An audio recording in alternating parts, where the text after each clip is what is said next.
இந்த மாதிரி கொழுக்கட்டையில் இருக்கும்போதே உப்பு போட்டேன். ஹாய் ஃப்ரெண்ட்ஸ், வெல்கம் டு சாந்தி சமையல். இது உருளைக்கிழங்குக்கு பருப்பு வச்சுருக்கேன், உருளைக்கிழங்கு வச்சுட்டேன். இது வெங்காயம் தக்காளி வதங்கட்டும். இது சாம்பார், வெண்டைக்காய் சாம்பார். எண்ணெய் கடுகு பூண்டு போட்டு வெங்காயம் தக்காளி போட்டு வதக்கிட்டு கூடவே நம்ம வெண்டைக்காயும் போட்டு வதக்கிடுவோம். நான் வெண்டைக்காய் சாம்பார் போட்டு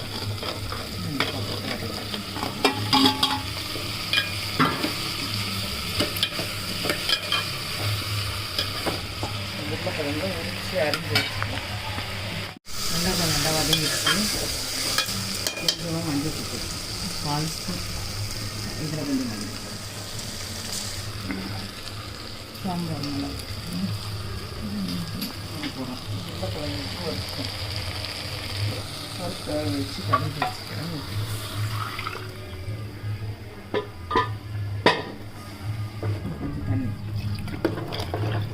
கொஞ்சமாக தண்ணி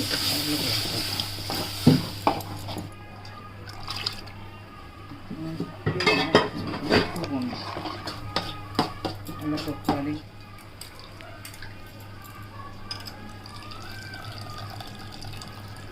வேக வச்சு அரிஞ்சு வச்ச உருளைக்கிழங்கு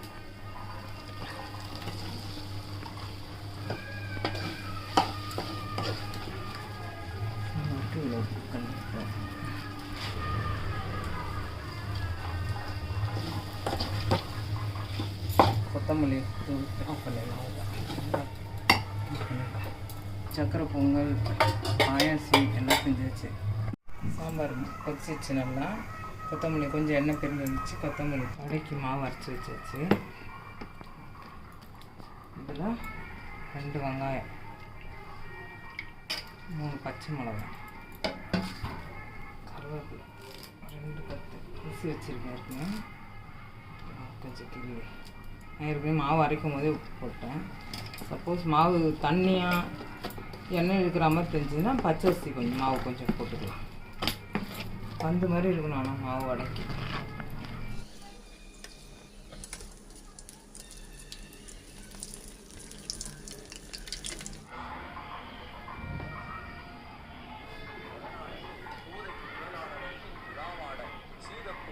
சிற்றம்பலம்பாடி வேற பொருள் வாடியா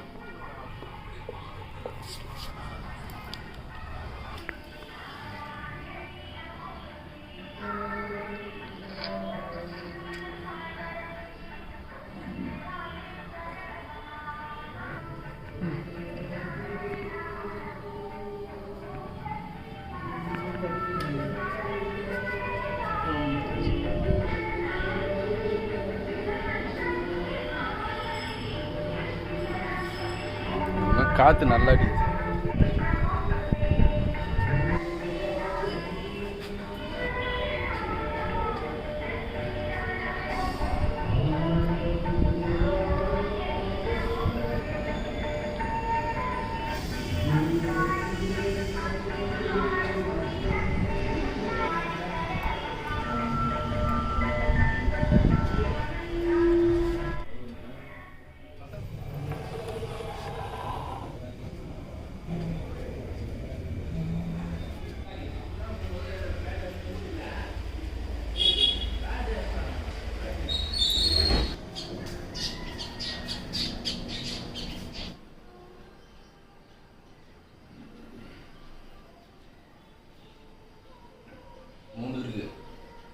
என்னன்னு தெரியலையே.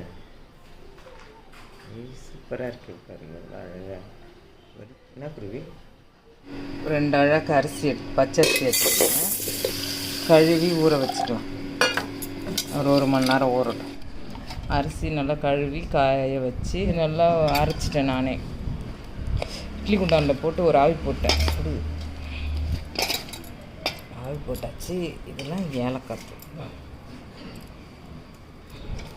தேங்காய் போட, தேங்காய் சில்லாக குட்டி குட்டியாக நெருக்குன்னு தேங்காய், கொஞ்சமாக சால்ட்டு, ஒரு சிட்டிக்கு சால்ட்டு, வெள்ளை தண்ணி ஊற்றிக்கணும்.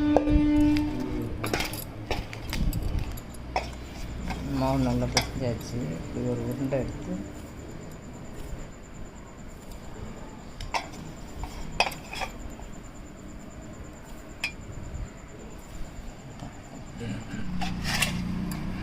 மாதிரி 3 அகல் செஞ்சு வேக வைக்கணும். இந்த அகல் விளக்கு இதை வேக வைக்கலாம். அப்படியே